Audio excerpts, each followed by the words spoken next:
Alright, so I'm going to show kind of how to do phase one of the AAT, how you can just kind of breeze through it pretty easy. Right now I'm just on normal AAT. Our guild's getting ready to do heroic AAT, hopefully soon.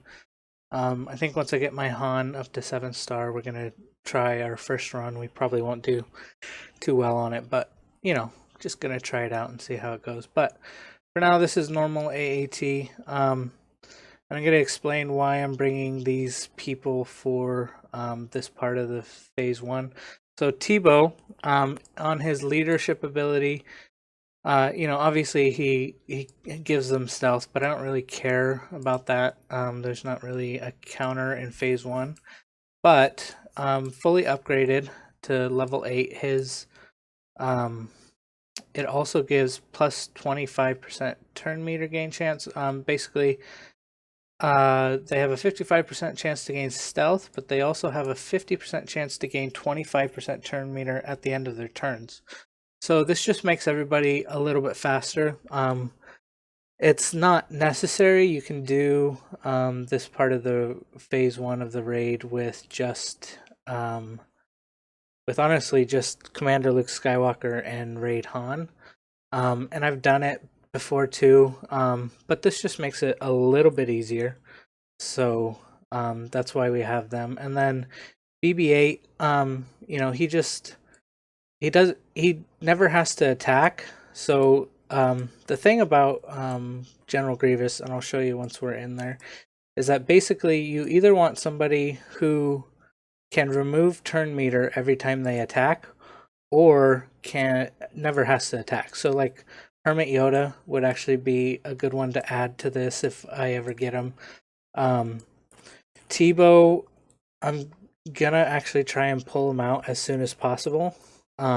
Just because if he's not in stealth, he doesn't have a chance to remove turn meter, and so that can be kind of annoying if I have to hit General Grievous at a specific time, and I'll go into the details of that as I'm doing the battle. But anyway, so BB-8 never his second or his first special ability is never on cooldown. It has no cooldown, and it doesn't attack. So it's just a buff to allies, and so I'll use that one constantly on him and never attack with him. And then his other special ability, let's see what they're called. Illuminated Destiny.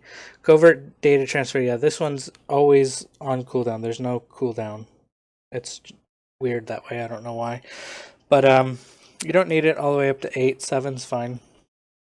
And it just puts secret intel on everybody. So with secret intel, it gives them extra potency, which is going to be helpful for having them remove turn meter, so that I don't have to have super strong potency mods on them. And then it reduces the cooldown of Illuminated Destiny. And Illuminated Destiny is going to help with putting out damage. And it's not a... I assumed it was going to be a Zeta, but it's not. It's just an Omega. So it's pretty easy to get. But it gives...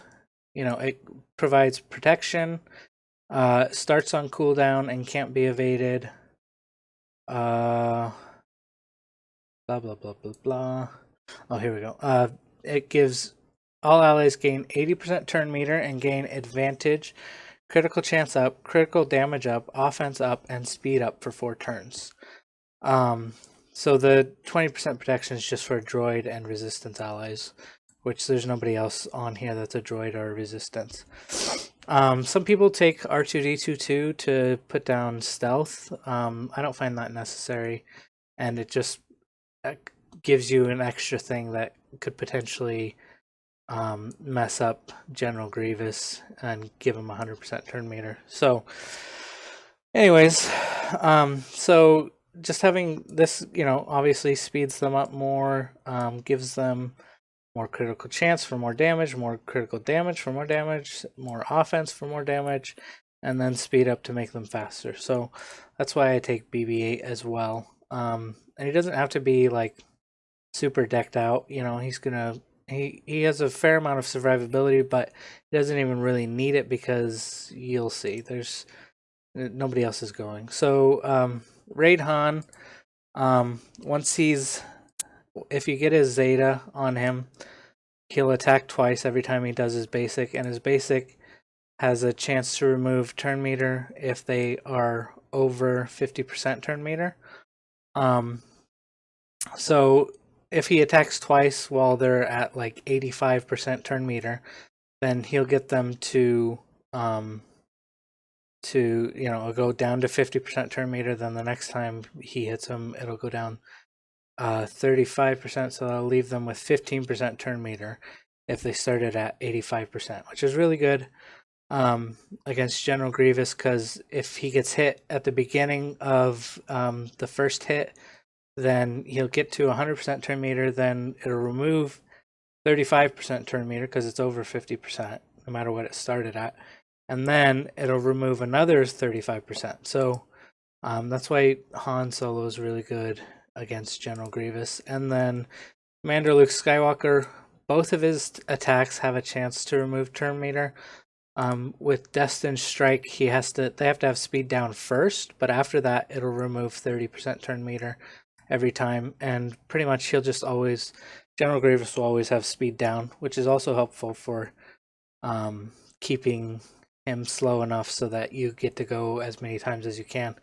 And then use the Force will remove 100% turn meter, and it also puts on tenacity down, which is helpful for being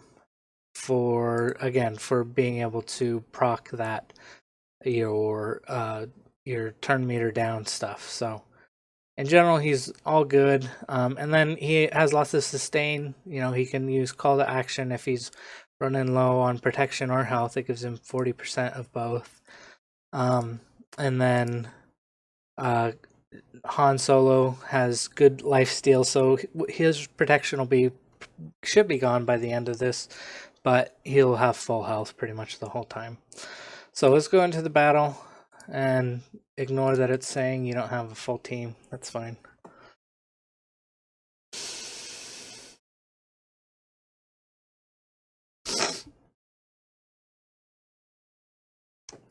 Gonna get rid of this. Oh, I kind of wish I had switched to a bigger screen. I just made it this size so that I could show off exactly what I was doing when I was going through the Bronziums real quick. So, alright, so Han Solo starts out, obviously, because of his unique, and then we're just going to stun him. We're going to get rid of General Grievous's turn meter here, also put tenacity down on him, so it'll be easier now to keep taking away his turn meter.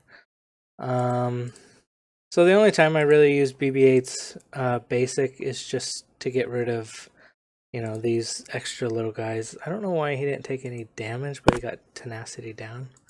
That seems weird, because BB-8 does a decent amount of damage. I mean, not a ton, but not nothing. And that was dumb of me. I should have used Tebow to get rid of General Grievous's turn meter, which was completely filled up, but whatever. We're just gonna kill everybody again. So see, it's above 50% turn meter, so I'll use his basic, and it goes down by 35%. But once it was below 50%, then it didn't go down anymore on that second shot, because I'm just going to use that, start getting out that stuff right now. So we'll go invisible, take out General Grievous's turn meter there, kill him. And there's a good chance that if these guys do an AoE attack, that 3 of them will counterattack. Han has natural counterattack. Commander Luke Skywalker has natural counterattack unless he's in his other stance. And then BB-8 has natural counterattack. So